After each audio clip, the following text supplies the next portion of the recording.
Well, even when I was a little teeny Hulkster, there were a few things that turned me on, dudes. Fine-tuned guitars and firm-feeling women. But in the twilight of Hulk Hogan's career, my kids turned me on.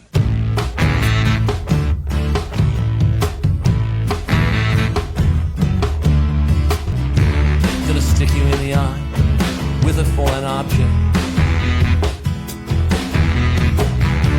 Gonna poke you in the eye with a foreign object.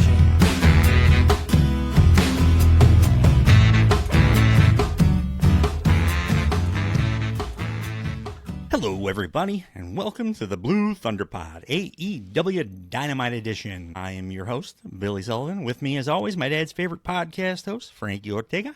Hey, Frankie. What's up, everybody? Welcome, as always. We are doing Dynamite this week. I promise for all you fed heads, we're going to do Raw next week because they're doing a historic show.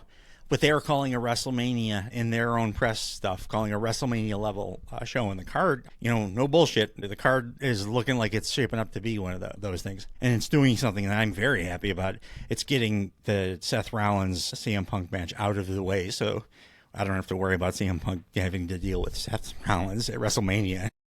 I see it very differently. I'm actually very excited for that match, and I hope it's the main event.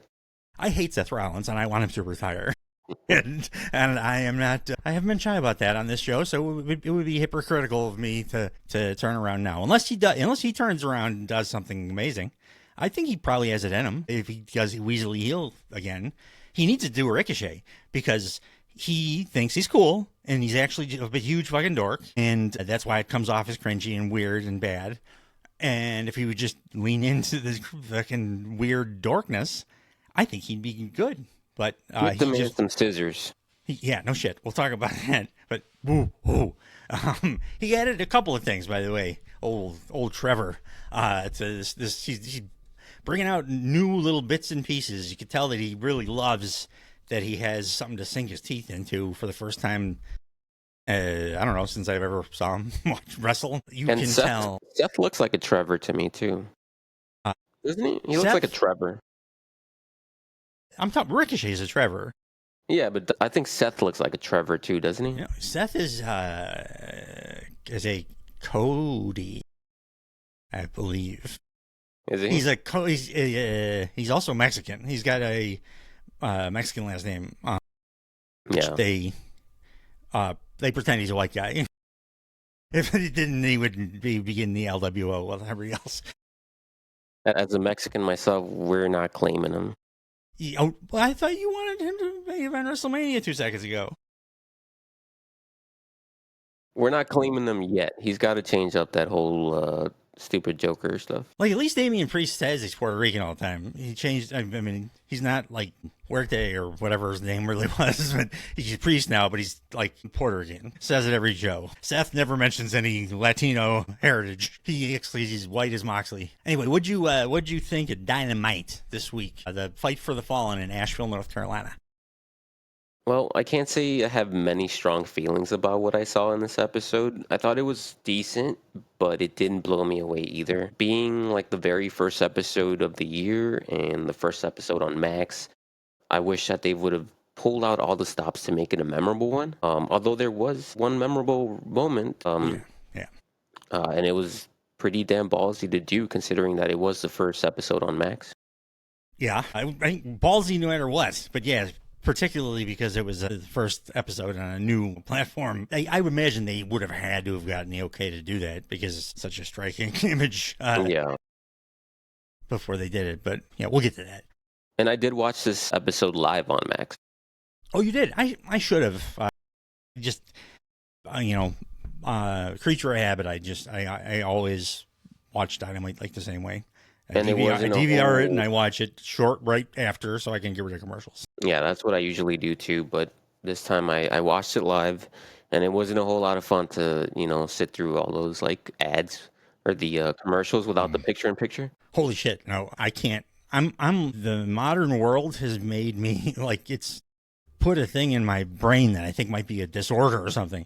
Like when the only time, because I am a sports fan. I mean, thankfully for this reason, we're currently, as we've mentioned, we're Chicago guys. We're going through the worst like across all 4 major sports, the worst time in Chicago sports history right now. Like everyone's dog shit except the Cubs are just mediocre with no chance to win the world championship, and everybody else is like worst. White Sox are the worst of all time. The Bears fired everybody. The Blackhawks have one good player. So I am not watching as much, but that's the only place that I see commercials at all. And when I'm watching like a football game and a commercial comes on and I have to sit there for 2 minutes without being able to hit skip or put an ad block on or something, I start to like have a panic attack. Like I can't deal with it. When I go by to help out my parents, like, you know, my mom has Parkinson's, so my dad is like my primary caregiver. So I try to get over there a few times a week and help out. But then because they're old, they'll put on like the Game Show Network or it's just like whatever channel shows like Columbo reruns, but they just watch it then. So then there's like 5-minute ad breaks for like Life Alert and a bunch of different. I'm like, how do you guys sit here and they'll watch it? They don't even like talk or whatever during the commercials. They just keep watching like it's the show. I'm sure I did the same shit 20 years ago, but now I'm like, what the fuck? Why are we doing this? Like, why are we allowing this to happen to us right now? Yeah, I was hoping we were going to get like some HBO type of commercials. Like, I mean, I'll sit through a few House of the Dragon trailers. Do trailers. Do something interesting. Advertise your own thing. It's a paid for streaming service, so like advertise that. That's at least something. By far the best way to watch Dynamite, which I still do. I used to do it only this way, but now if I remember to, I'll do it, but I don't always. It's just the VPN. By the way, it's totally legal, by the way. I only talk about it on the podcast because you'd think it'd be pirating or whatever. Even if you do use the VPN to get the cheaper price for a pay-per-view, it's totally legal. But I'll get VPN and do Fight TV because the picture-in-picture stuff, there's no commercials. They just keep it full screen and they just show the wrestling. The only bummer is like when they do go to, the few times that they do go to like full commercial, like full screen commercial, you just get an AEW logo with some music. But you know what? That is still better than a commercial. So that's the best way to. We accept way too many ads, especially on. I'm actually fucking like Netflix. I just found out a friend of the family, a younger kid, so he didn't want to pay for the highest. I didn't even know there were tiers. We just pay for what we pay for Netflix. At Christmas, we were all together. He put in his Netflix password, and we were watching like the Aaron Rodgers documentary or something, and commercials were happening. And I'm like, what the fuck is going on? Does Netflix become free and ad-based now? And it was no. He's like, I only pay $8.99 a month or whatever, whereas I am paying $13 or whatever. Like, but I'm like, you're paying $8.99 a month though, so you shouldn't have to watch commercials. It doesn't make any goddamn sense, and we gotta stop letting companies can take advantage of us like this. People need to speak up, not just like roll over like, I guess that's the way it is now. Yeah, everything sucks. You gotta be like the French, get out there and protest, or maybe like the dude that shot the CEO. Yeah, jeez. Take Netflix.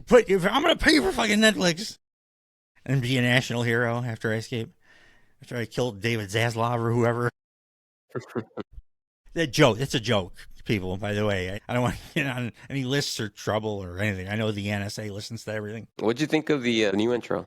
Well, first I want to give you because it kind of coincides with me. I definitely was higher on the show than you, but it's for similar reasons. Like we saw this show the same way. I thought that this episode of Dynamite, which like sometimes these are my favorite episodes of wrestling TV. I thought that the whole was greater than the sum of its parts. Because, like you said, there was only like one real super memorable moment. There was a bunch of good, but when the show ended, when credits rolled on it, I was just like, I just had a lot of fun watching that whole wrestling show. Like, there was no moments where I was like, I roll. There was like no misses. There was only one like home run, and it was an angle, but like there were no misses, and it was fun, and there was character, like way more character progression for everybody that was on screen, which that never happens in AEW. So like obviously it's a concerted effort. They're doing something there because everyone had something added to them, be it within the story or just like something about their character. Outside of maybe one person, but we'll talk about that, and I think there's a reason for that. But like, yeah, the show flew by for me, and I was like, I mean, there was no matches that, especially with all the fucking 5-star bangers that we saw, C2 and then at World's End and stuff.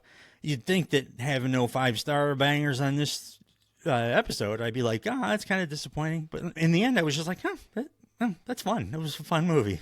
It was like how I used to feel about like the not quite top tier Marvel movies when Marvel was like at its hottest, and all of their stuff was making $1 billion. The movies that were like just slightly, like the first Ant-Man or whatever, I'm like, there was nothing amazing in it, but I enjoyed the shit out of it from beginning to end. I was not bored. That's what this Dynamite was for me. I liked this template. I hope they stick to this. I think they paid closer attention to the TV stuff, to not having like fuck ups, and like it made everything flow good too, and like the character stuff for sure. Mm-hmm. I'm sorry. What you asked me something right before I got into this, and I was like, "Oh, I'll get to that after." I loved it. Pointer Sisters. I'm so excited. I hope that is not just a Fight for the Fallen like debut on Max thing. I hope they fucking keep it. I think it would be kind of weird as a regular wrestling intro song, but like nobody seems to remember or realize that we only hear an intro song on Dynamite like 1 out of every 4 episodes or something.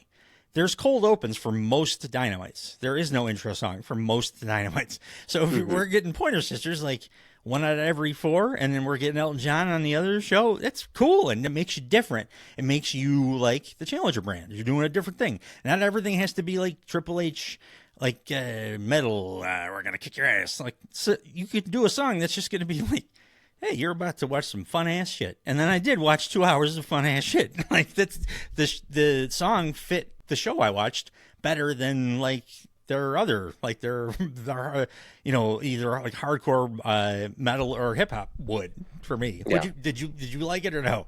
That's actually a really good point, because for me it's not clicking. Like it definitely has to grow on me. But yeah, for sure, it's not like we're gonna hear it every single week. Yeah, we don't hear anything most weeks. And we don't hear between like matches, kind of like how Raw does, where they have the theme song playing throughout the night. Raw would never do anything repetitive, Frankie. I don't know where he would get that idea. The only thing is, okay, so it doesn't quite fit like what's going on in Dynamite right now. Like the main story is supposed to be kind of a dark one with the Death Riders kind of like taking hostage of people apparently, and so it doesn't quite fit. I think the Collision one fits. Yeah, I love that. And then when they got rid of that for a little while, and it was a super bummer, and they brought it back, and made me very happy. I agree, particularly the fucking Death Riders, which right now are... The Death Riders, to me, are what Chris Jericho is to most like internet wrestling fans, because I actually really enjoy Jericho right now. Like, it's consistently the only thing that bums me out on this show is the Death Riders. Like, this episode was not the case because of anything they did. It just bummed me out because they closed the show, because they close every goddamn show now, and I don't want them to close every show. I don't want that to happen. And yeah, that's like it started as a very serious thing. It's going in a different direction. Something I mentioned last time we reviewed Dynamite happened again here. Furthering my belief that they're going in a less serious, I'm a killer that wants to take over the company kind of thing. But still on board with it. I just don't want it around. And I definitely don't want it closing 2 fucking TV shows on every pay-per-view anymore. But I would say the song did capture like the feeling I had in my belly when I was watching the show. Like, yeah, there's fucked up stuff happening. One real fucked up thing in particular, but the whole time I was like, oh man, this is amazing.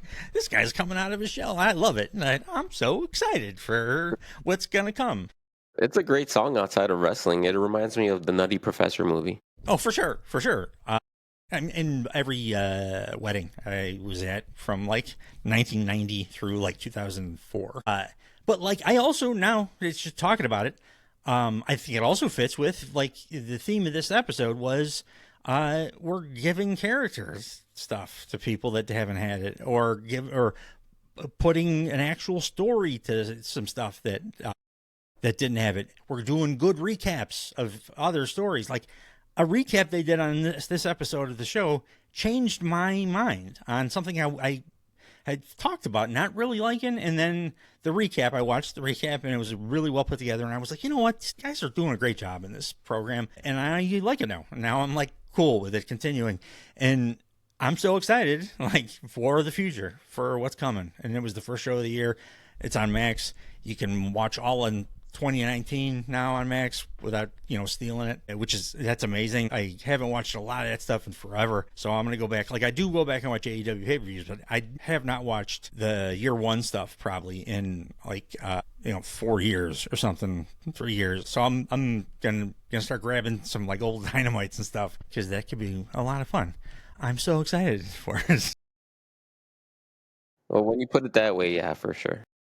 So the first thing we find out on the show, outside of how excited everyone is, and another really good crowd from in Asheville. I don't know what size building this was, 3,500 people there, but they sounded good. They didn't sound as like incredible as when they were in the super tiny. I love the really small venues the most, but this was obviously not like a big cavern. I could hear that. I think it took them a while. To come alive, and I think I was able to pinpoint exactly when that was. Okay. Like at least for me. For me, it sounded like what I would call a pretty good crowd. Yeah. And not when I was pissed. I would like if they were sitting on their hands for the first match, I would have been like, "Fuck you guys." They were not going nuts like I would have been if I were there, but like they were contributing. So like, and it wasn't the real tiny arenas, which is what I want them to. I know they have a lot of stuff booked way ahead of time, but like I really hope that he's not lying, and like they're going to book their TV places for 2,000 seaters and 3,000 seaters, because that makes for the best TV shows. And this was not one of those. It was probably like 8,000 seat place that had 3,500, but they sounded all right. First thing we find out on the show is that Edge is now Cope officially.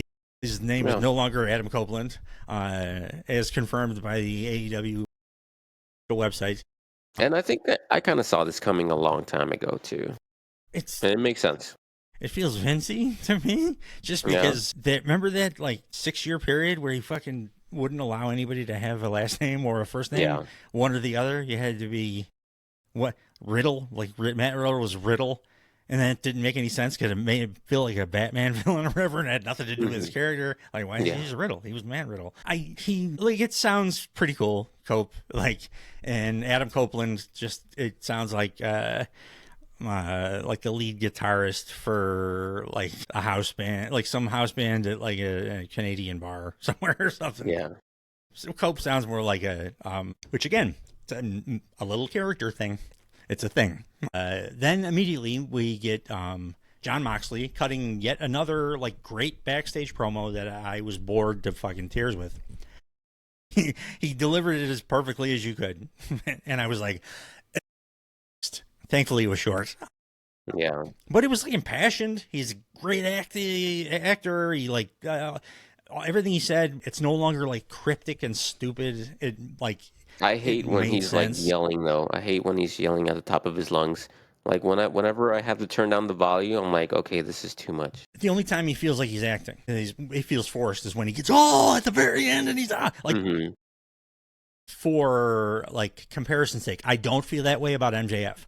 When MJF gets fired up like that and starts screaming during a promo, it just feels intense to me. It feels like he is inside, like it's coming out.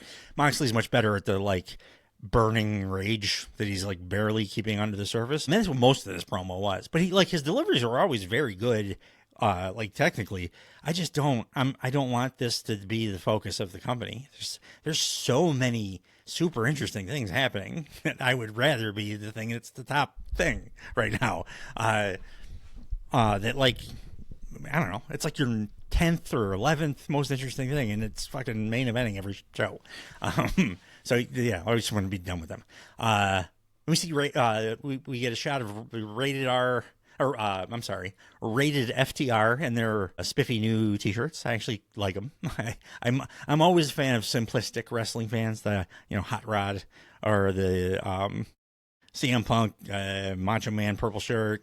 And these are kind of like that. That's a cool looking logo. Cope, newly named Cope, cuts a pretty solid impassioned promo for having not been on television for a long time, in my opinion. What'd you think? Yeah, same. I mean, everything about his presentation in this episode, like including the match, I thought he had a great show. It was great. Yeah, great show, especially considering what he was returning from. But even without that, it was just he had a great show.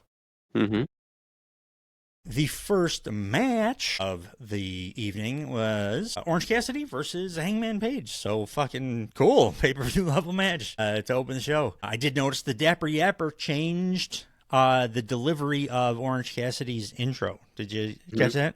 He went to, I don't know if it was darker or whatever, but he was like, from wherever and weighing whatever. And that's how he said it. Instead of wherever and whatever, he was just a totally different tone. He did like a Samantha Irving thing. Yeah, I think he was doing that for a while, ever since he OC challenged for the title.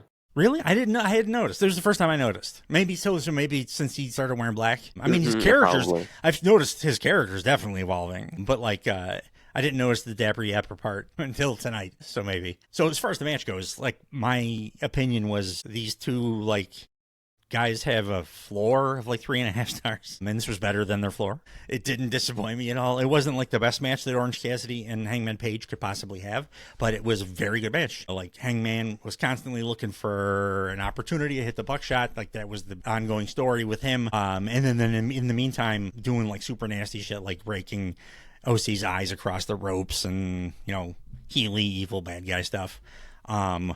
Orange Cassidy doing the thing he does where he tries to get inside his opponent's head, which could either be a good thing or a bad thing with when your opponent is a complete psycho. It might get him off his game, but it also might make him like stab you with a box cutter or something. Yeah. Oh yeah. I just had this thought. Watching this match, it really made me realize, and that's why I started getting the warm and fuzzies here for the rest of the show too, because it made me realize that the baseline expectation for an AEW TV match, like baseline, is to have like a hard-hitting, super fast-paced, psychologically unique match while also making literally zero mistakes in the ring. That's the floor expectation, which is in almost every match hits that floor expectation, and that's goddamn insane. That's never happened in any promotion anywhere.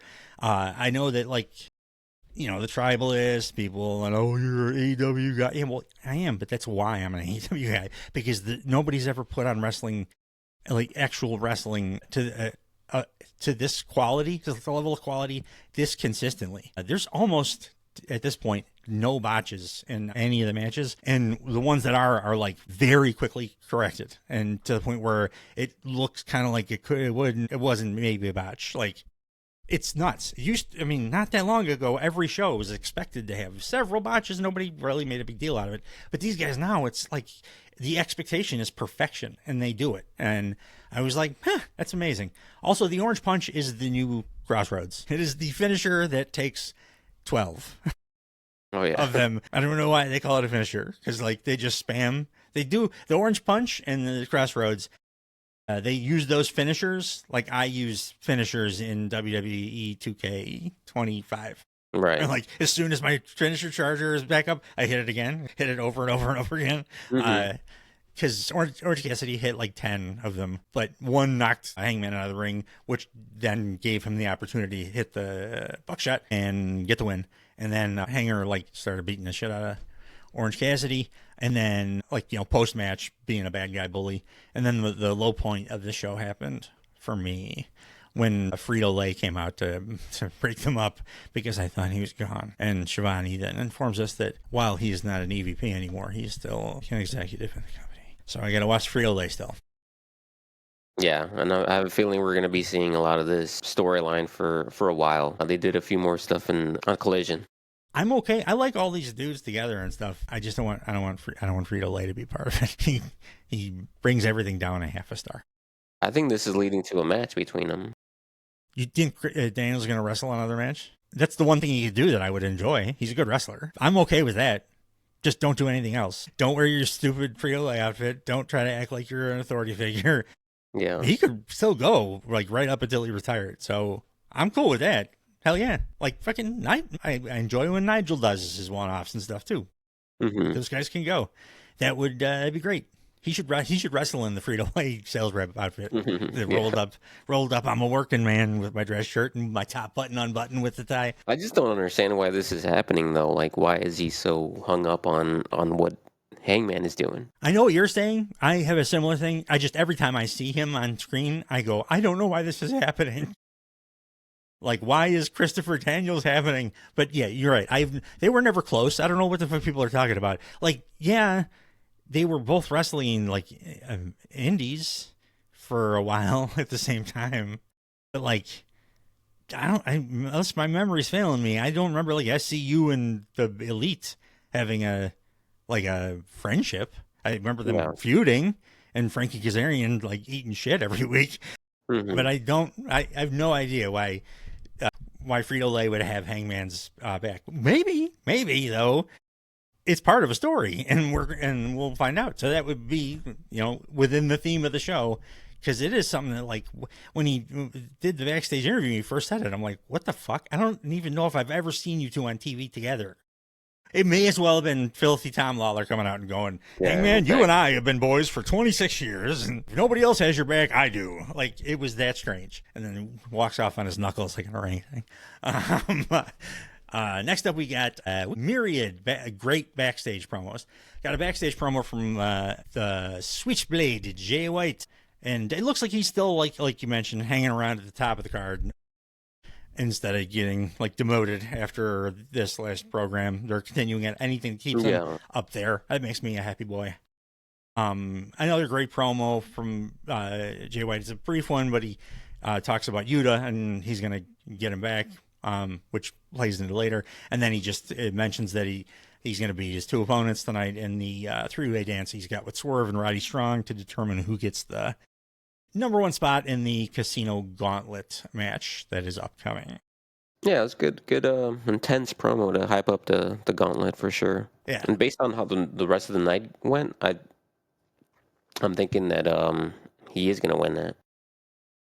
I think so too, and I think it makes the most sense. We as wrestling fans talk too much about making sense. Not everything has to make like exact perfect sense, but his style of wrestling, I always thought would fit real well with like Gauntlet match, Royal Rumble, that kind of thing, where people are distracted and stuff, because that's all he's ever trying to do is be invisible until he sees the opportunity to hit you with one of those like three moves that are killers. Yeah, and then that's what he does, and he's like the best at it. So yeah, I think he's probably gonna win, unless something real fun happens and a guy that declared for the match gets a surprise victory. We'll talk about that when we get there, though. Next up, we got the Acclaimed versus the Hurt Syndicate. This was by far for me the most overt, like, Caster is turning heel match that we've seen or anything from them. This was like signposted. It was just every I'm gonna turn on my partner thing when Caster was doing it. Like as they were coming out, instead of Caster rapping, they actually went to a picture-in-picture of like a backstage promo thing of them from earlier. But they were just arguing, and like Caster was just trying to like gaslight Bowens into, hey, stop doing fun stuff, no scissoring, whatever. We're here to like the opposite of what is actually happening. So Caster's like clearly the bad guy here. Mm-hmm. And then I think they're dragging the breakup of the Acclaim the way that WWE dragged the New Day breakup, and this is probably not going to get nearly as good of a payoff. Well, it's taken a while, but if it goes where I hope it is going to go, it'll be worth the wait and a better reason for the wait. If it doesn't, and if it's just a breakup feud, like breakup and then a one-on-one feud, then yeah, it's taking too long. Because Caster's been fucking a heel on social media for 3 years, so like it's taking too long. But if Bowens is the guy that ends up in the Hurt Syndicate, which I think is going to be what happens, I'm okay with drawing it out, because they're really showing Caster to be like a sniveling little bitch at this point, which is Hurt Syndicate has made very clear, like, we gave him a card, we gave Ricochet a card, but we do not want sniveling little bitches. Ricochet very clearly now is trying to prove that he's not that, and I think they're going to see Caster as a sniveling little bitch, and Bowens is like a hard-hitting, the tougher of the two guys who like looks good in a suit. So I think he's going to end up eventually. I think they're going to be baby faces sooner than they were planning, just because I don't know there's much that they can do to keep those guys heels. So like Bowens then makes even more sense there. I disagree with that, just because you're feuding with Swerve. So by default, you're not going to be Yeah, I don't mean like this program they're going to turn. I just meant like they're not going to be, I don't think they're going to be heels for like the first entire year, which is what I figured they would be when they came in. Yeah, I should have clarified because, for a while, like, and it all is predicated on whether Ricochet ends up with them too, because he can't be a babyface at this point. Right. He is beyond saving in a good way.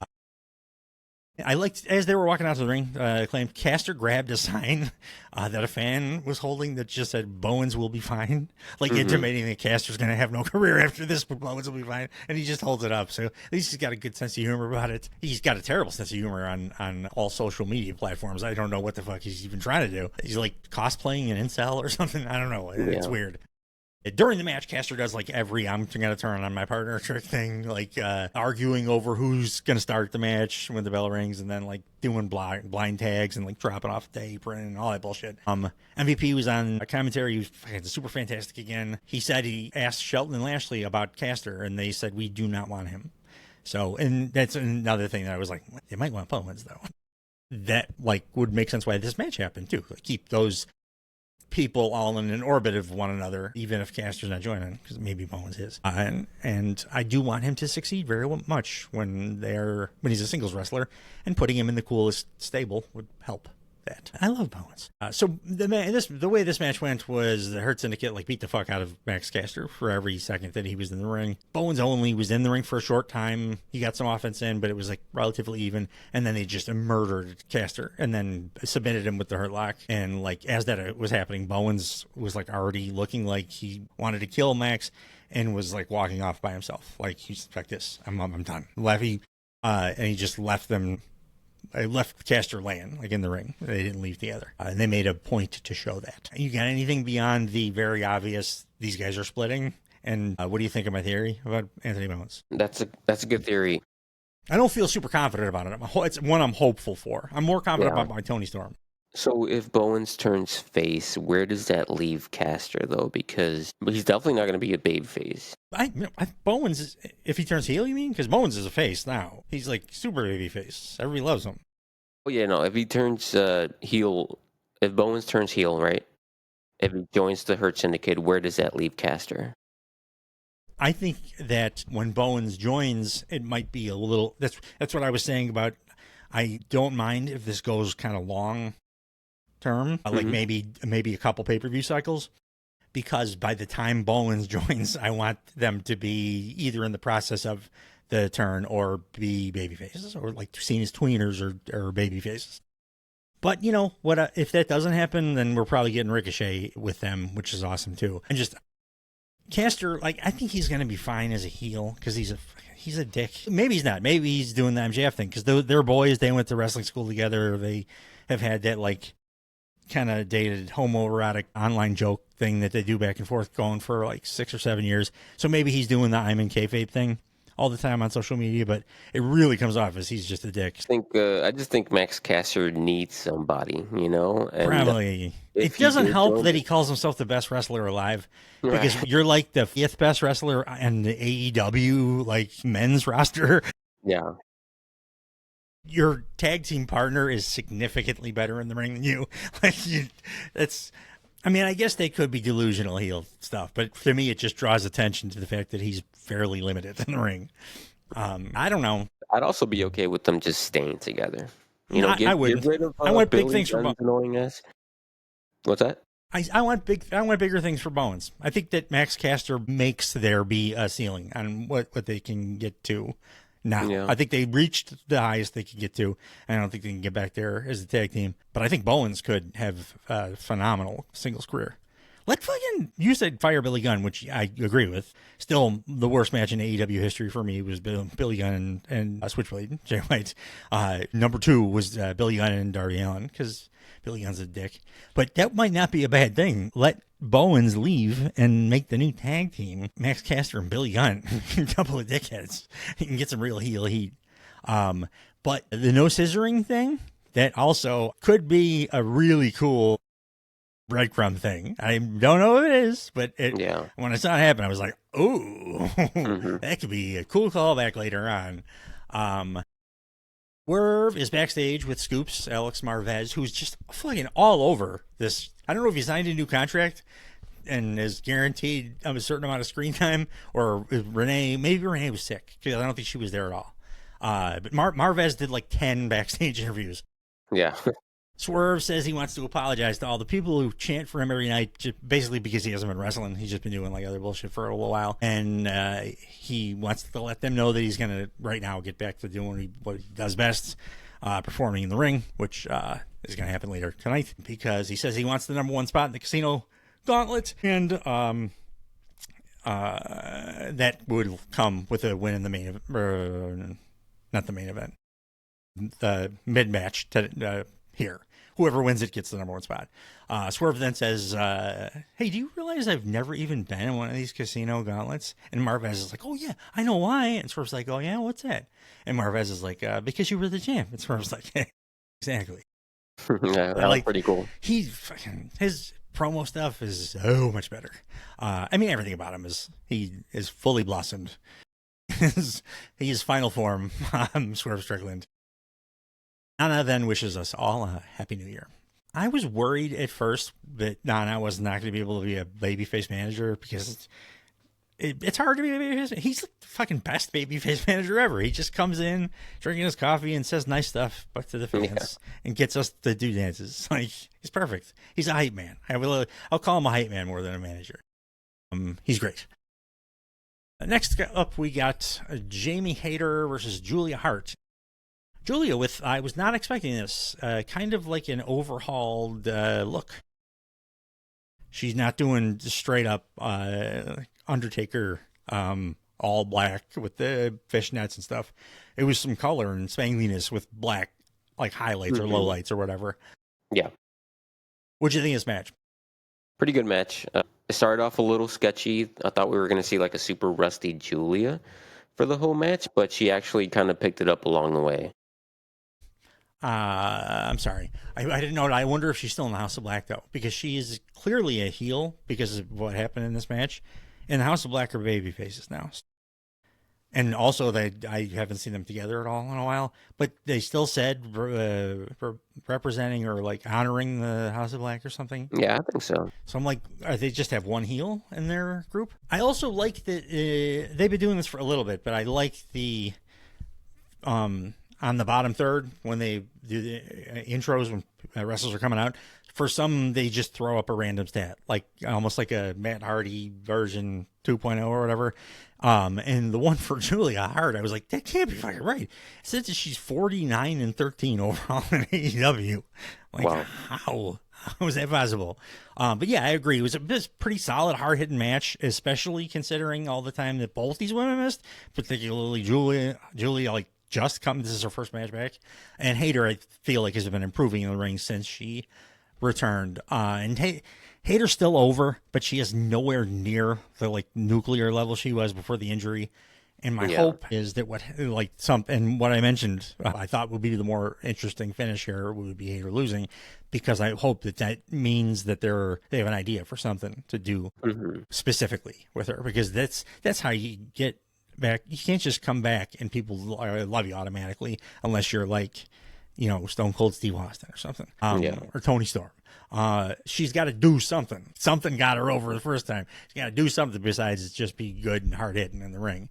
She did like fucking beat the shit out of Julia though with those couple of those lariats. Hayter got about like 70-30 of the offense in this match.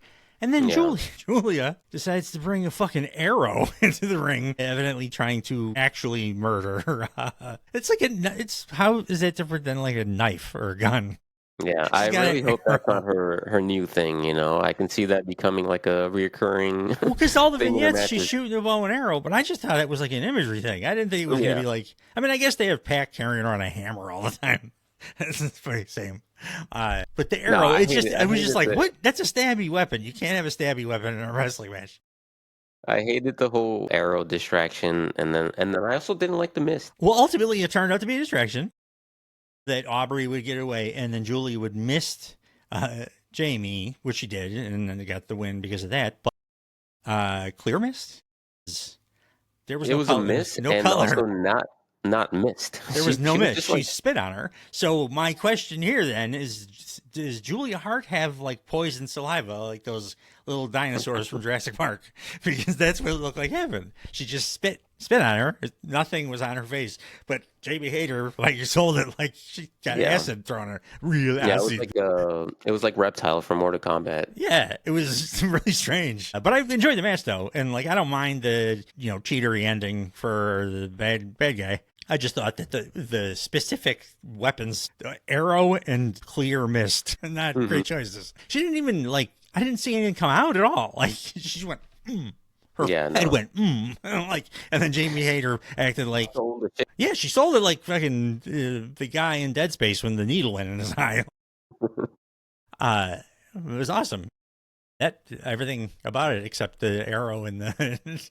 She should, you know what she should do? Double down and go more and more. Like next week, bring a machete, and then like the week after that, a chainsaw, and then, like by the end, she can be bringing in like claymore mines, and then eventually like a briefcase full of plutonium. I want to see like a giant syringe, just a giant syringe. Well, I mean, we saw the syringe, but yeah, like a huge one, like glowing green shit in it. But I enjoyed it. It's fun. We got quick recap, not quick, actually pretty good recap of the Ospreay Coil, their whole story, and then a bunch of other C2 stuff, which ended in the announcement that Kenny by God Omega is back live on AEW television next week. So fuck yeah. I'm so excited for that. If you guys that are listening have not watched NJPW Wrestle Dynasty 1, it fucking was a billion times better than Wrestle Kingdom the night before in every way. I don't know why that wasn't the Wrestle Kingdom, and then the Wrestle Kingdom was, because this was supposed to be the secondary show. It was better on all fronts. But anyway, on that show, Kenny Omega wrestled a 5-star match, probably more than 5 stars, against Gabe Kidd, and he looked like 2018 Kenny Omega. So that's very exciting for his impending return. And next week, I can't picture him just like not mentioning that match at all, not mentioning Gabe Kidd at all. Like he has to. Well, yeah, absolutely. That was a star-making performance from Kidd too. He was great in the match as well. Both guys were insane. But even like he does 2 different characters in New Japan and in AEW, and I just want him to do his New Japan thing. That's what I meant by I want him top of the card, be the man, be the cleaner.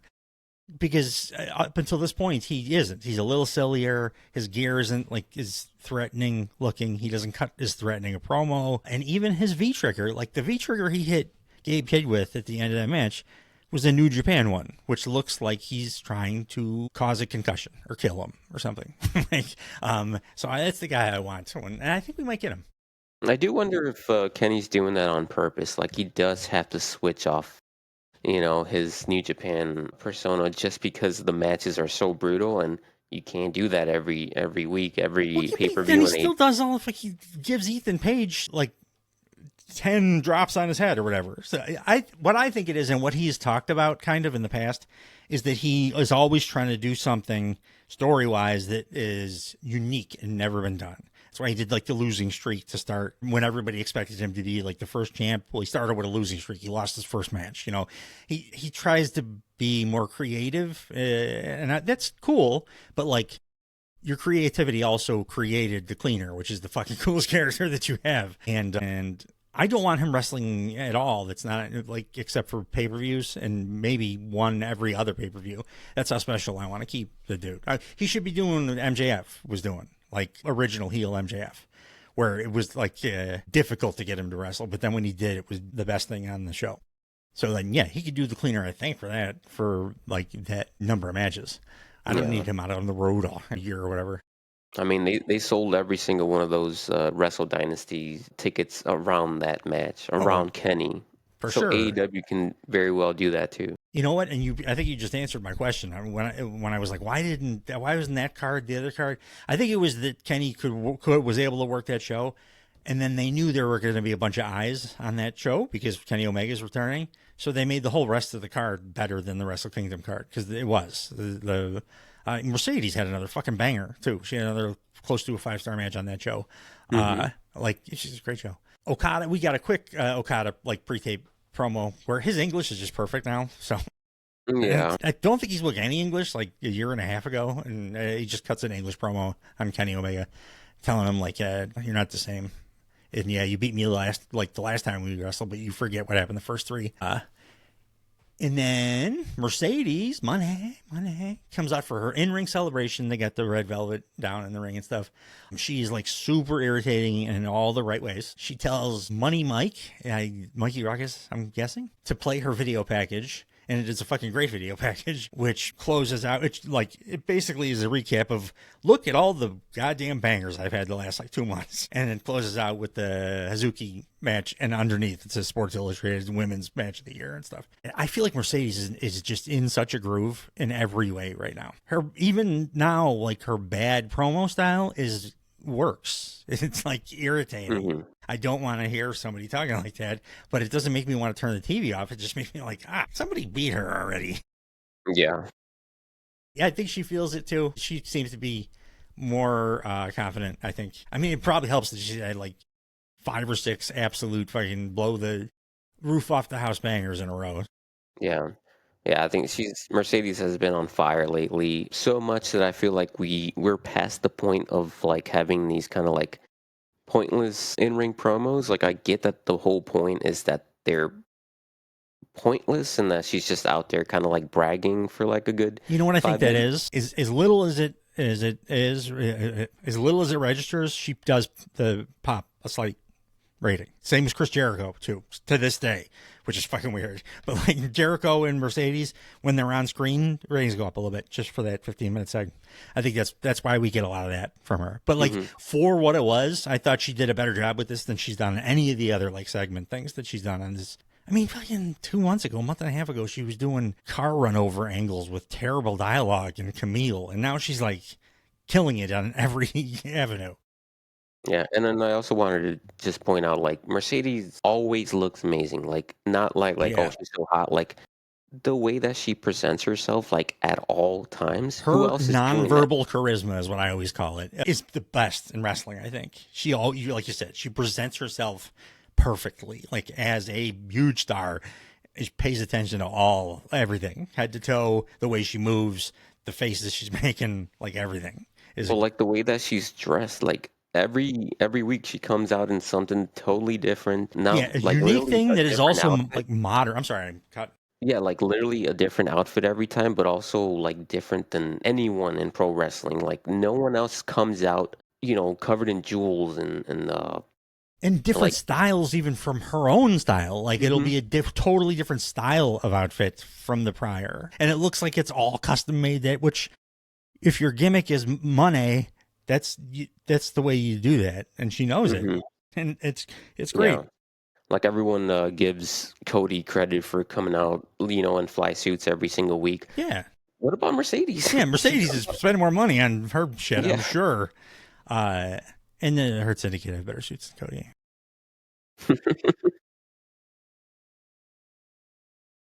Oh yeah, she talks about she's got a match with Mina Shirakawa coming up because this happened before Wrestle Dynasty. Yeah. Coming into this, I didn't know it was going to be a title versus title match. Me neither. I didn't even realize Mina had the Rev Pro title, to be honest. Yeah, me neither. And yeah, and if you guys haven't seen that, go watch it because it was a good match. Undisputed Kingdom backstage, another with Alex Marquez. I really wonder where they're going with these dudes. The promo they cut here was like solid because they're all good. Like I really like all 3 of these guys individually. I just think that they're done as a stable. Like it was old 5 years ago. It was old like in the last third of the NXT run. I think they just need to go their separate ways. I don't know why they. I would still hope for a heel turn for Adam Cole. Like he turned on one of those guys, and then he's like, "You guys knew I was the devil." Super evil Ring of Honor. Adam Cole is my favorite Adam Cole of all time. The match without honor when he's trying to kill Jay Briscoe. That's my favorite Cole. He's the best as a heel for sure. So yeah, maybe that'll be what they do because the other guys are very clear baby faces at this point. So that'd be something. And we're done with the nation long nightmare is over. MJF and Cole program is done. Yeah, I'm glad that we didn't have any like crazy swerves during during that storyline. I'm glad that it just kind of ended with these guys sticking together for now. Yeah. But like for real ending the storyline. And the more believable, better wrestler one. Like yeah. Made sense. Next up, actually, you know what? I was trying to just hold it, but I'm gonna take a leak. Don't ever age past 40 because you have to piss every 2 seconds, and then also like your urethra muscles just decide not to work anymore.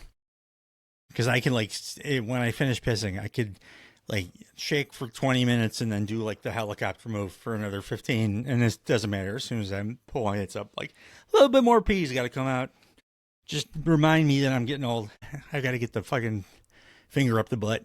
By the way, my doctor told me like last month, they're like, oh, because it was 50 years old for forever. And they recently changed the recommendation to 45 years old. So I'm going to get the finger up the butt, and not in a fun way. Next up, we got the Switchblade, Jay White, Roddy Strong, and Swerve, and a three-way dance. Again, cool, like little stats for Swerve. He's won his last 20 Dynamite matches. That was pretty neat. Asheville super loves Swerve. This was where the first time I noticed them like an actual like pop. They got loud for Swerve. Yeah, this is what I was talking about. This match really brought the crowd alive. Everybody fucking loves him. Just everybody. Yeah. To start the match, they like try to team up on Swerve, which makes sense because he's the best. I really love Swerve does this. He doesn't do it in every match, but he does a counter where his opponent will Irish whip him, and then to stop the Irish whip, once he gets to the ropes, he like turns sideways and flips that like that. I mean, he does a bunch of shit that nobody else does, but like that is something that like only Leo Rush otherwise I think could do. And Swerve's like 6'1", 245 or something. Yeah. It's amazing looking when he does that shit. Man, a dream match for me would be Swerve and Prime Rey Mysterio. Oh goddamn, that'd be how about another dream match that occurred to me earlier today that I had never really even thought about? This version of Swerve versus Kenny Omega. That will, yeah, but yeah, Prime Rey, you can say basically against anybody. Dream match. Yeah. Swerve, I don't know if you felt the same way as me watching this, but for me, I was like, Swerve is very clearly feeling himself right now. And that, like, confidence, that level, how much he's feeling himself is making all his shit look amazing. Like, because he's loose and he's just like, everything I do is fucking gold, baby. And then that's how it is gold. It's like a boxer. When you're looser in the ring, you hit harder. Like, it just is it's all great for him. Yeah, I have a feeling that he was having a great time being the champion, but now he's having a great time, like, being on the hunt. Yeah. You're also having a great time being like the highest paid guy in the company, I'm sure too, which gives you a little bit job security on top of the riches. Yeah. But like everything he does with a level of confidence that like nobody else has anywhere, I don't think. Like he just knows he's the man, and that makes him so cool. But it also makes him technically better too. I always love how like defined Jay White's ring character is, like specifically his in-ring character. He always, like every one of his matches, he tells an awesome story. Because he's always got a thing. It's a plan. Like MJF does this too, but like you can see the plan and him doing it, and what he's setting traps and why and how. Sometimes he subverts it, but then you're like, oh, I see why he subverted it. Like he's just really, really good at that. And it's to me here. It was just a really, really good three-way dance, but it was overshadowed by the thing that happened after it. Before we talk about that, what did you think of the match? Yeah, I also thought it was one of the better matches of the night, but it was overshadowed by the best moment of the night. Yeah. So the finish of this match was Swerve actually doing a very cool thing. He does a like the rope walk. Is it Commander who does the rope walk? Like the rope run. Ray Phoenix, yeah. Ray Phoenix too, yeah. But Swerve, he does one of those on the barricade to do a PK to Jay White. And what he does not notice is coming up from behind him, Ricochet, dressed like a preacher from one of those like TV mega churches that grift money off of old people, hits Swerve in the head with the point of a giant pair of golden scissors. And Swerve obviously is out of commission for the short range of the match, and he's bleeding like a stuck pig immediately, bleeding all over the place, and he's on the outside of the ring. 2 seconds later, Jay White catches, playing possum, catches Roddy with the Blade Runner, and so Switchblade gets number 1. And number 1 in the Casino Gauntlet. I should explain for people that are not familiar. It's not like the Rumble. It's 1 is the best number because it's 1 or 2, because it's the only number that you're guaranteed to actually participate in the match, because the match ends whenever there is a pinfall. So 1 is the best thing you can have. So that's what he wins, and then he takes off, and then a horror movie occurs for about 6 minutes where I don't know who costumed Ricochet, because I mean he's dressed he's not like before. He was trying to look cool and wore the pinstripes. He really looks like a fucking creepy grifter preacher guy now. Big weird Jeffrey Dahmer glasses, bad colored beige. It's suits. Like he's trying to be Andrew Tate. Yeah, yes, 100%. Who he makes me 100% uncomfortable when I'm looking at him. So yeah. Oh, and he's doing that shit on social media too. Somebody said something about I hate you because you took Samantha Irvin away from me. And his response was, who else is going to make me sandwiches when I need a sandwich made? I was like, oh, how are you witty? You fucking you sucked for forever. And now you're witty on social media. You're doing freaking crazy preacher guy shit. So he's digging the big giant ass scissors into the hole in Swerve's head. Yeah. And they're huge golden scissors too. Yeah, at first I was like, what the fuck, why? Yeah. And then I was like, okay, that's pretty damn awesome. Bring him out every single time. Mm-hmm. He also shoot headbutts Swerve about 6 times in this beatdown. And when I say shoot, he just headbutts him. You can't fake that. He just boom, boom, boom. Not using the rest of his body, just not moving anything but his head. Whap, like a fucking psycho. Because that's what he is. Blood all over himself. Yeah, he's wearing all light or white, just covered in Swerve's blood. Laughing maniacally, yeah. He seemed like a man who lost his grip on reality or something. I would believe this guy's got bodies in his basement or something. Mm-hmm. Yeah. It's amazing. In my headcanon, and they don't even have to do this because it works so well, but this is the end game of him getting picked on for being a dork for so long, because I've been trying to be cool, and now he's gonna be now he's gonna listen to Andrew Tate and show what a real man he is by doing some fucking crazy shit. It's like he had a tipping point at the Hammerstein ballroom with the toilet paper. Yep. I don't know. Do you think that first toilet paper throw on him 2 nights prior or whatever was it a plant, or do you think somebody did that and then they've had the idea of, ooh, we could turn this into a thing? I think so. I mean, either way, it's awesome. And even okay, so the way that it ended is Ricochet or Ricochet or Ricochet now. Ricochet hits Swerve with a great looking spirit gun, which 3 weeks ago I thought was a lame ripoff finisher, and now it looks great. He's hitting it just super hard every time, and it just looked great with the blood and the boom, and then Swerve is left laying in the ring convulsing and choking on his own blood, and that's where that segment ended. And I was just like, holy shit, Ricochet absolutely rules now. It's not just he's coming into his own. This is it. This is the Mariah May. He rules. And I don't know why it took 15 years for anybody to get this out of him, but he's one of my favorite performers in wrestling because of this segment. Because it was perfect. It was perfect. Yep. And this is also great for Swerve. 100, because now he's a legitimate threat. You always feel like Swerve is going to win. I mean, it's like the Superman problem when you're writing a Superman comic. Swerve is so confident, so over, and so awesome that it's hard to put somebody in there and make. But now you got this fucking psycho who just tried to kill him, legitimately tried to kill him.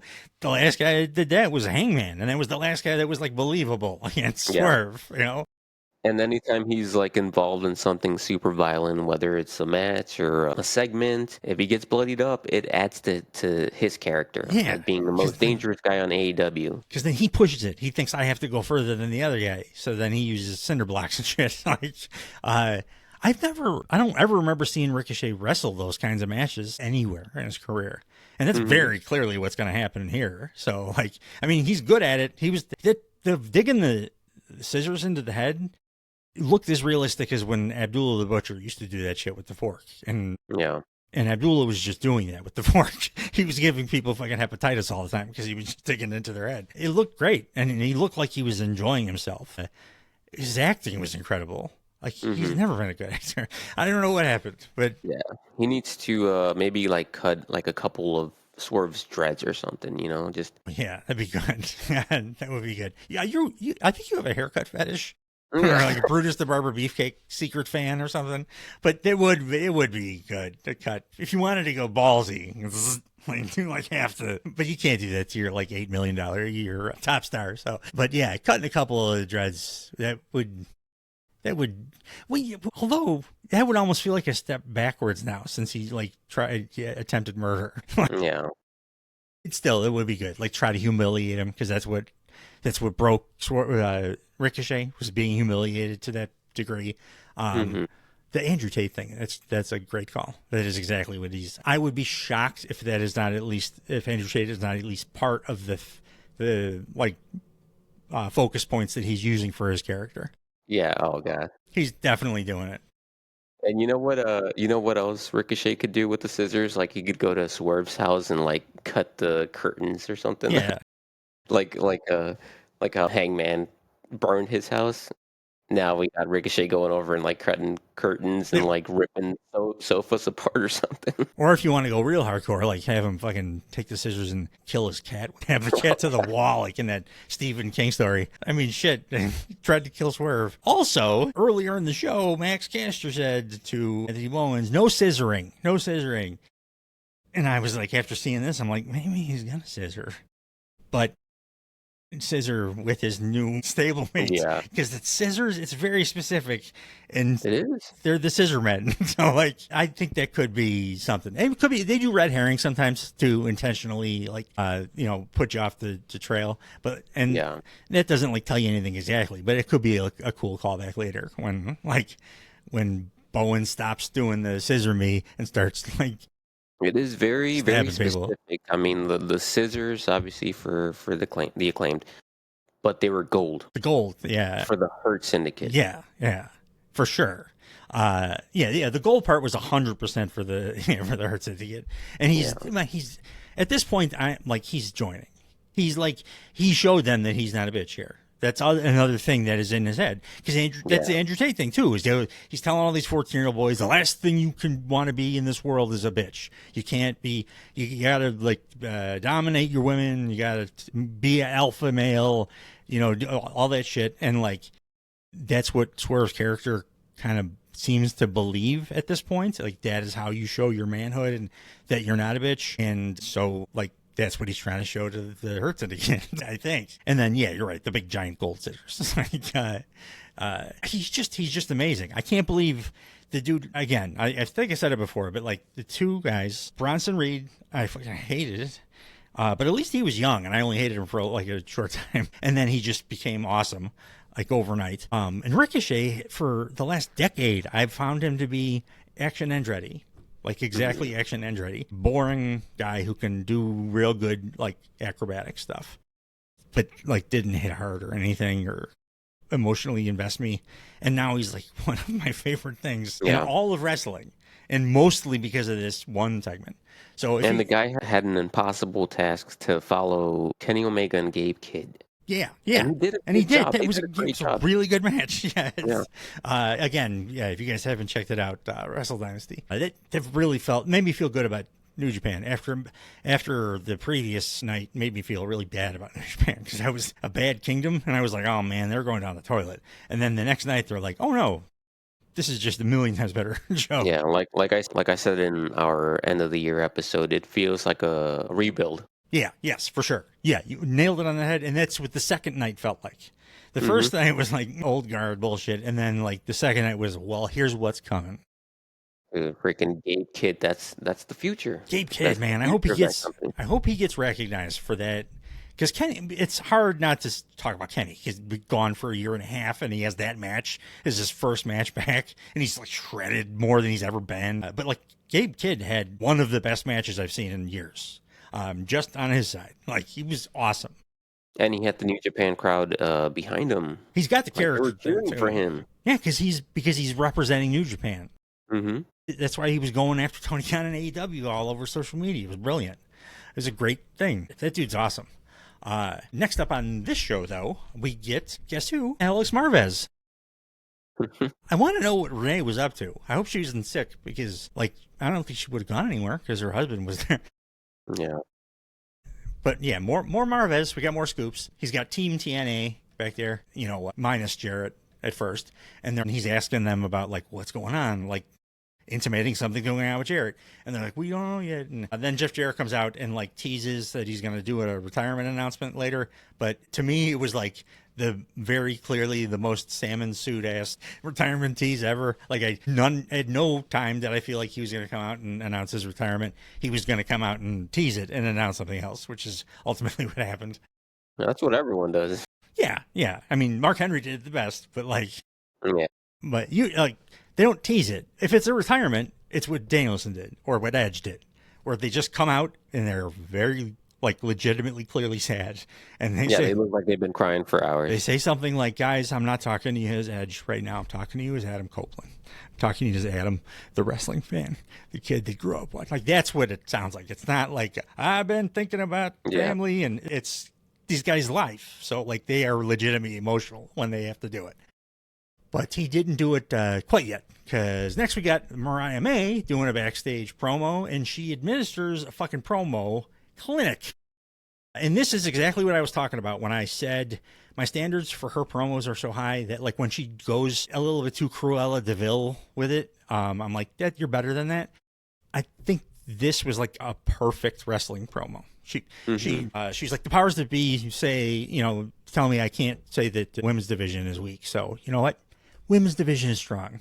And then she just goes on to trash everybody and say, like in no uncertain terms, that nobody's on her level. Nobody can touch her. You don't even understand how much better I am than you could ever hope to be. And in a much more elegant way than I'm doing now. And very believably. It was just a kick-ass promo, I thought. Yeah. Once again, I'm just wondering why they won't let her come out in the ring and cut that promo there. I like most of these. I wouldn't. I want all this shit in the ring. I know TV wrestling is different, but I just like everything better in front of a crowd. And she doesn't stumble when she's talking in front of people live. So like, let her do this. Yeah, let her do this in front of the crowd, and you get heat. And then adds to the people that next week are watching and remembered that she got heat, so they're like, boo, and that's how you build it. Like, you kind of waste this incredible promo by just doing it as a backstage. And it was a live backstage, too. It wasn't even a pre-tape. So, like, fuck it, just put it in the ring. Mm-hmm. Yeah, I don't know. They had 40 backstage promos. I guess that is a knock on the show. They were all really good, though. But yeah, definitely should have put this one in the ring. Oh, you know why they didn't? Because they had to set the ring up for the next segment. Double J comes out carrying his wrestling boots over his shoulder. They have like his guitar painted red and set up in the ring. Like, a big thing's going to happen. The first thing he does is wish everybody a Slappy New Year, which pops me. I hated Slapnuts so fucking bad when it was happening live when I was 18 years old. And I was like, that's not a thing. Stop trying to make it a thing. It's stupid. I hate you, Jeff Jarrett. Now I love him. It was nothing. It was a nothing thing. Like, to hear him talk about it these days, I get it. And I don't think he's lying. He says now, he's like, I know it's dumb, nothing thing. I was trying to irritate you. I was not trying to. Everybody else on that roster was trying to be the cool bad guy. I was trying to be a fucking dick that you hated. And he succeeded. In hindsight, he worked my ass that whole time. Because I was like, fuck this guy.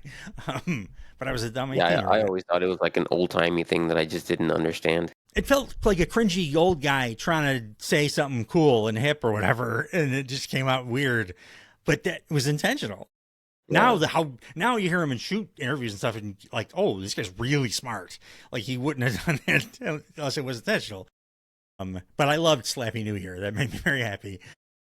Of course, he teases the retirement. He's super over, by the way. Like, he's He's in the retirement. The crowd's like, oh, no, please don't. And we love you. And thank you, Jarrett, and all that stuff. And I'm pretty sure, thinking back, I've watched most of this guy's career. I don't think he's ever been this over as this kind of character, as a babyface, as like a just straight up babyface. He's been like kind of over as a kind of badassy babyface a couple of times. He's been really over as a heel a few times. He's super over as just a straight up babyface right now. And it's pretty cool to see at this point in the guy's career. Yeah, I think it was due to the fact that he was being so honest during the Owen Hart tournament. That huge. That like made me feel awesome. Emotions. I mean, I've enjoyed his entire run. Like the day they signed him, I was like, oh fuck, he's gonna TNA this shit. And then like almost immediately, I was like, I was wrong. He's really good. He's good here. The stuff they're doing is good. But then that Owen thing was like, man, I want something really nice to happen for Jeff Jarrett before he retires. Like, and so what happens here is Jarrett says, oh, by the way, before I get to that, Jeff Jarrett was a fucking college basketball player. How is that possible? He seems like the whitest, hillbilliest type of dude that wouldn't even ever have touched a basketball. Yeah. Like ever. The only hillbilly white guys that like are basketball players are from Indiana, and he's not that. When he said he played basketball on a collegiate level, I was like, what the fuck? But he also then says that the best stuff in his career that he's done has been very high risk, high reward.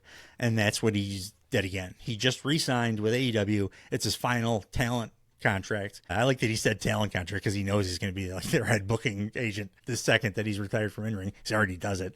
But then he also says, the reason I'm doing this is very specific. I want gold, and I don't want just any gold. I want the World Heavyweight Championship, and I'm coming for Jon Moxley. And I was like, I can't believe I'm thinking this and saying this, but if fucking Jeff Jarrett beat Jon Moxley, I would pop my ass off. Yeah, same. That would be incredible. I don't think they're going to do it. I think they're going to make us believe it, and they'll do a good job and everything. If he does that, man, I'm going to be like jumping up and down. I'll hug you if you're there. Like, it's going to make me go nuts.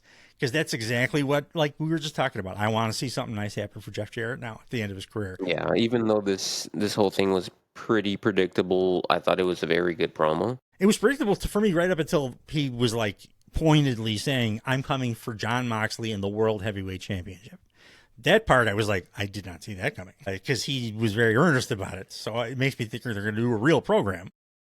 Yeah. I really like on this show, it feels like what I think all wrestling shows should always feel like. Everybody's gunning for the champ. Like there's a bunch of people all overtly like trying to get started their program with the champ to get the champ. It's the champ. They want the belt. And it's not to save AEW anymore. It's we want to be champ now. Like, I don't know if you noticed that, but nobody's talking about saving the belt or saving the company. It's we want to beat that fucking guy and be the champion because that's why we're here. We're wrestlers. Mm-hmm.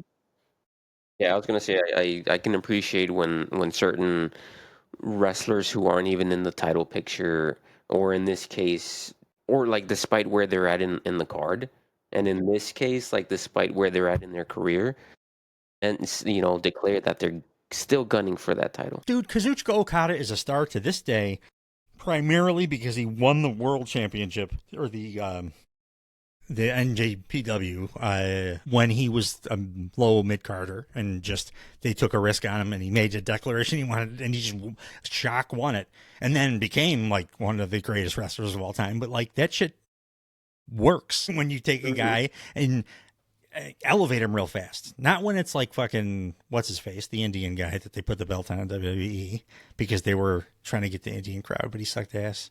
The other guy from 3MB, not Drew. Yeah, Jinder Mahal. Jinder Mahal. You can't do that, but you can do it with Jeff Jarrett. You could do it with somebody like if they wanted to do it like when Bronson Reed comes back, do a Hot Shot or Braun Breaker. I wanted them to do it with Takeshita like last year. I like that too, as long as you're not doing it all the time, but it really works when you do it sometimes.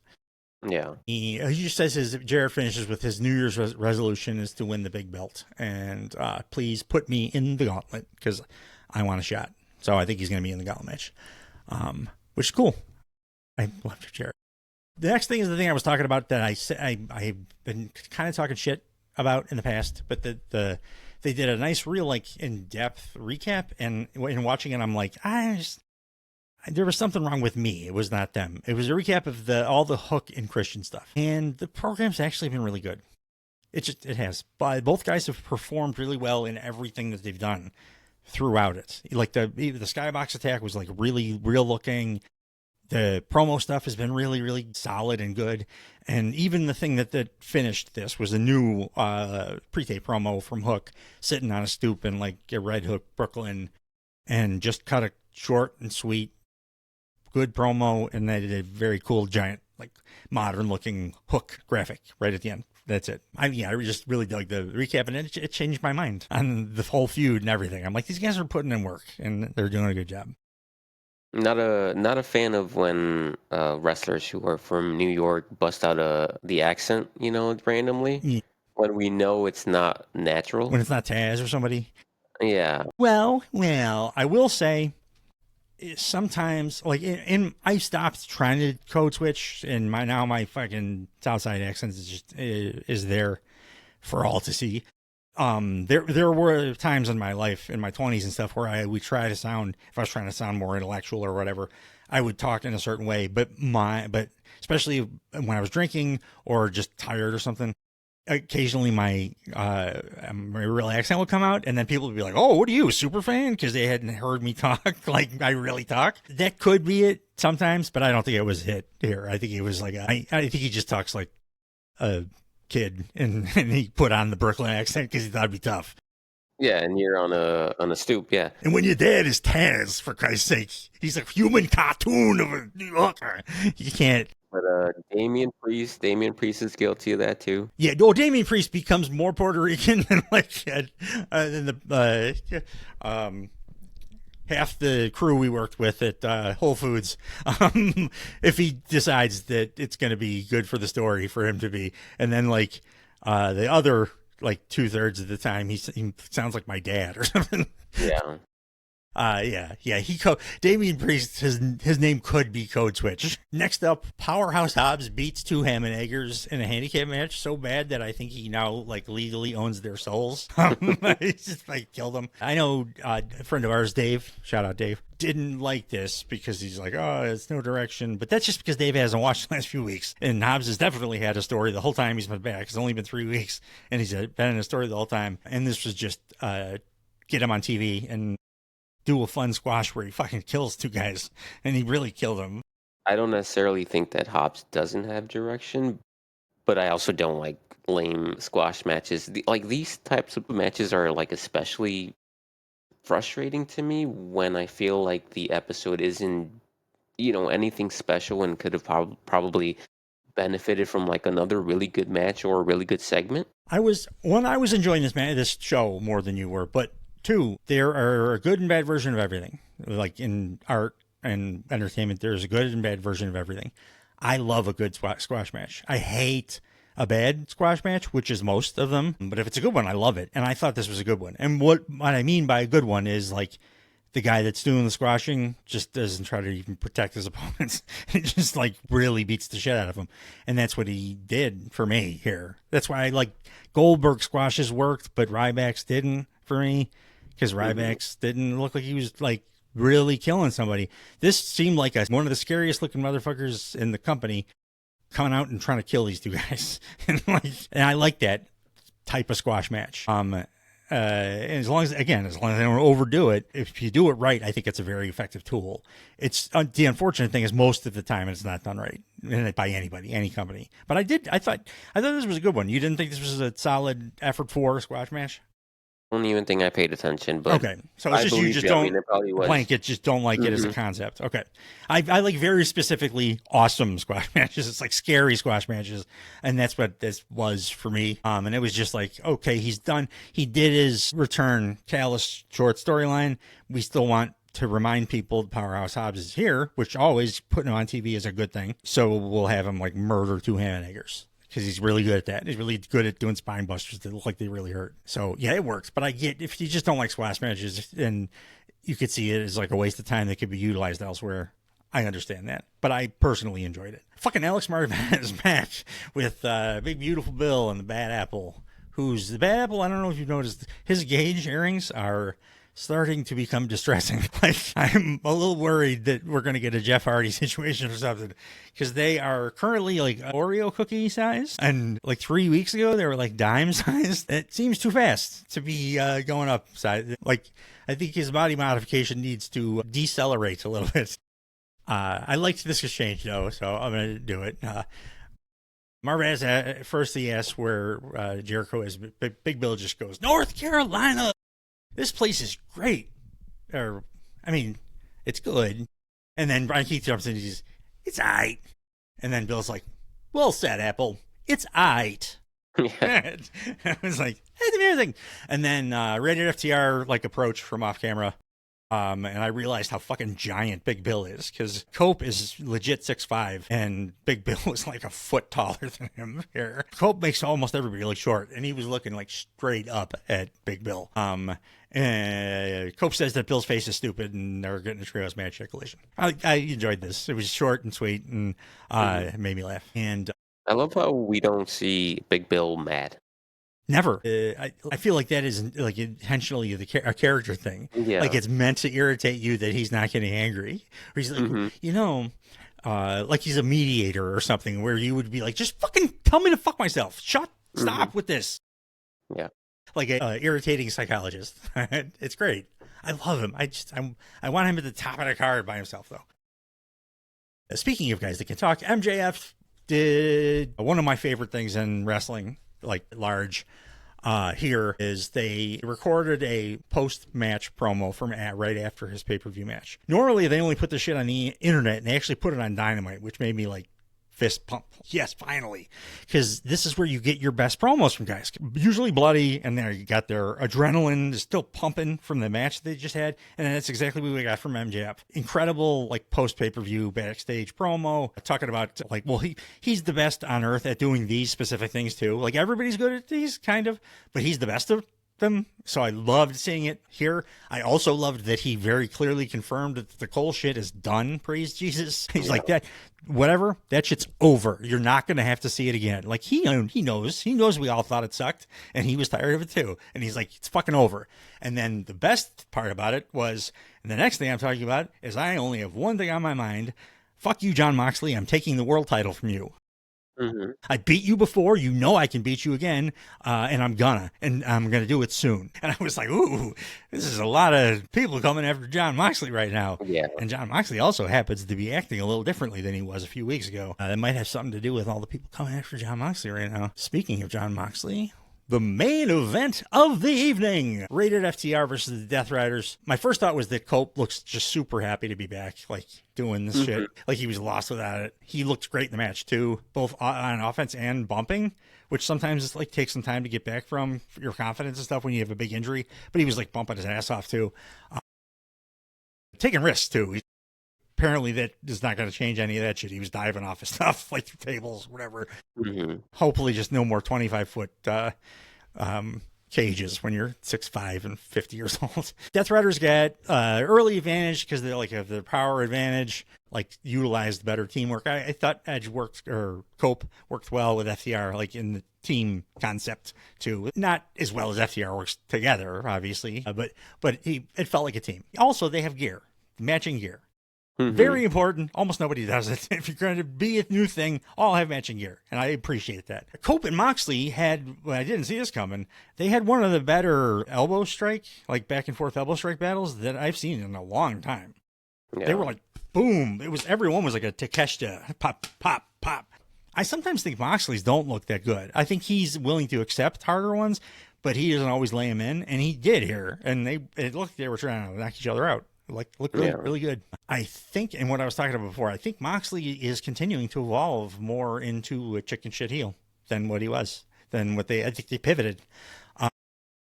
Switchblade at one point, like, comes from the back, slithers in the ring, and hits a distracted Wheeler Yuta with a Blade Runner, while Edge is like diving off of shit on the outside still.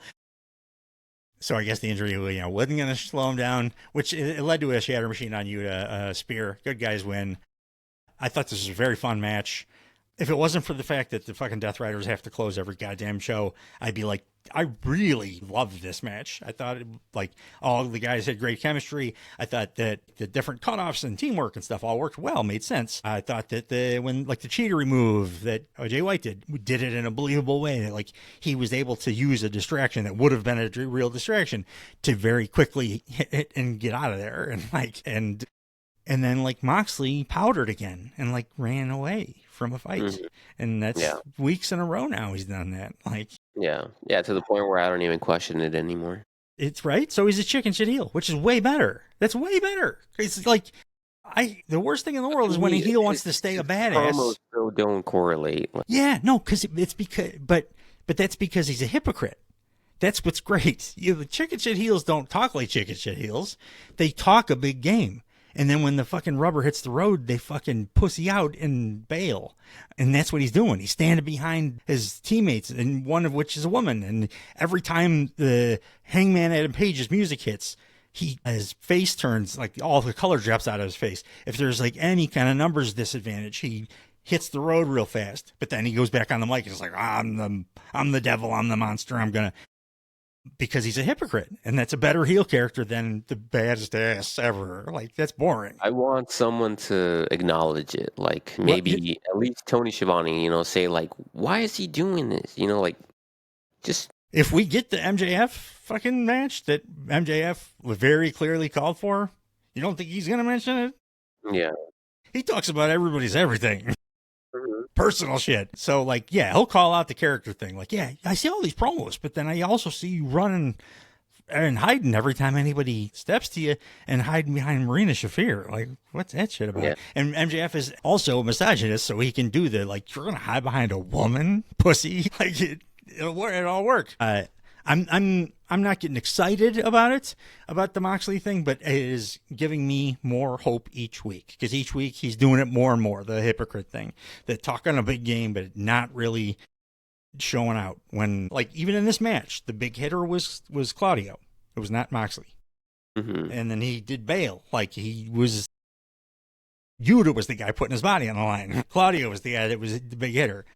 Moxley was a pussy, and then it was after he cut another big scary promo. But then at least have Yuta make the mistake of kind of mentioning that Moxley's kind of being a bitch, say it without even thinking, and then being oh fuck. Yeah. I've been enjoying Wheeler Yuta quite a bit, by the way, lately in the role that he's playing. I think he's doing a real good job. But I think, I thought the last match was very fun and entertaining. Good match. I really liked. I always love watching wrestlers when they are clearly having fun, and Cope was super having fun on his first day back, so that made it fun for me.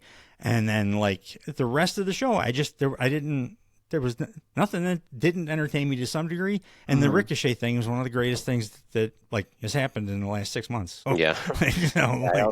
I also thought this was an awesome main event. Probably the best match of the night. Yeah. I thought everyone looked good. I didn't think that Cope would go this hard. No, me neither. Injury. No. Hard and crisp too. He was not botchy at all. Which I forgive anybody watching shit after they're missing a bunch of time, especially with an injury that your confidence is not going to be great, because you are always worried you're going to re-injure that. He didn't show any of that. He was just I didn't think that he was going to go that hard, but I know that he's been pretty open about wanting to give it his all due to a limited time in his career. I liked Rated FTR too as a team. I like FTR better now with him there than I did before he came back. The whole thing's better. But if you're in a trios match and your partners are FTR, you kind of let them do most of the work, dude. I just don't want to see him get hurt again. No, me neither. That's what if you're gonna be diving off shit, dude, like he did here, where he's diving off a table through another table, and on your body. The mistake he made that got him fucked up was he didn't realize that outside of Mick Foley, a guy that size never, ever, ever jumps off the top of a cage. And there's a reason for that. There's a reason that Darby Allin's a guy that takes those bumps. Yeah. Mick Foley took that bump one time and he never walked right again the rest of his life. 6'5" guys don't jump off the tops of cages because of that. Less body control and stuff. So, I don't mind him taking the risks if he does it the way Sting did, where it's always through from a reasonable height, where the worst thing he's going to get is a broken rib or something. Yeah. But like, even if he didn't do any dives or anything in this match, he worked the match incredibly well and like hard hitting and exciting, just on the face of it, just as a match. Yeah, if he can continue doing these types of matches without getting injured, then the more power to him. Because based on this match, it seems like rated FTR is everything that CMFTR was supposed to be, and like that much more. I just thought of something. Rated FTR is going after Death Riders. They've made that clear. What if Edge wins the belt and then Christian cashes in on Edge, and then we get TLC for that? Would be dope. Yeah. It's nostalgia stuff, but it's the best fitting Christian cash-in thing possible. Mm-hmm. Like, plus you get the huge Edge very over, Cope very over, so you get big, and then the deflating like Christian fucking piece of shit. And Adam Copeland would do that for him too. Yes, you know why I know that AEW improved drastically and continues to improve over the course of 2024 and into 2025. You know how I know that? Because I just fantasy booked about 7 things the last 2 shows that we've talked about. I don't think I fantasy booked a goddamn thing for like a 6-month period in AEW because there was nothing fun. There was no fun possibilities. Now there's so many goddamn fun possibilities because the show is so much better than it was. Yeah. Like even, I know you said, you just thought it was an okay show, but like, it was still a cohesive show, and like it left room and laid some groundwork for like us to think of cool things that could happen, which is half the fun of pro wrestling. I mean, I know a lot of people are like, oh, just the entrances and music and stuff, and that's all I really want. But for me, it's like the matches obviously are the best thing, but then like trying to think about what's going to happen is the next best thing. And I love it when they can come up with something better than what I do, too. And I'm starting to trust that maybe they are going to be able to do that again, because it's been a while. They used to do it every goddamn time, and then they didn't for a while. Now I'm excited and happy to talk about this company again. I'm so excited. And I just can't hide it. It worked. It absolutely did. And it was on theme. So yeah, guys, join us next week for a huge episode of Monday Night Raw. Netflix. I don't like the new Raw logo on Netflix, but it's going to be a giant show. CM Punk is going to take care of Seth Rollins. It's making me crazy what his name is. I keep wanting to say Tyler Black because that was his indie name, but it's like... Yeah, it was like Colby Ramirez or something. Yeah, something like that. Yeah. Anyway, CM Punk will take him out, hopefully, and then that'll be that. And then he can beat Cody Rhodes at WrestleMania. Colby Opus, right? Say Colby, for sure. Colby. It's Colby, yeah, because it's a dumb name, and I remember thinking that, like Billy Gunn is Monty Kipsop. I'll never forget that because it's the stupidest fucking name. And or Sean Hickenbottom, like for like a sexy boy, that's the least sexy name a person could possibly have. My other favorite one of all time. Not to stop the end of the show from happening, but it's my favorite one of all time. Sabu, like famous hardcore wrestler, his real name is Terry Prunk. How the fuck does that happen? On that note, join us for our recap and review of what looks to be the biggest Raw maybe they've ever done, but definitely in a long time next week. I sure hope you do too, because boy, do we love pro wrestling. Bye, guys. Later, guys. He's simply ravishing. Ow!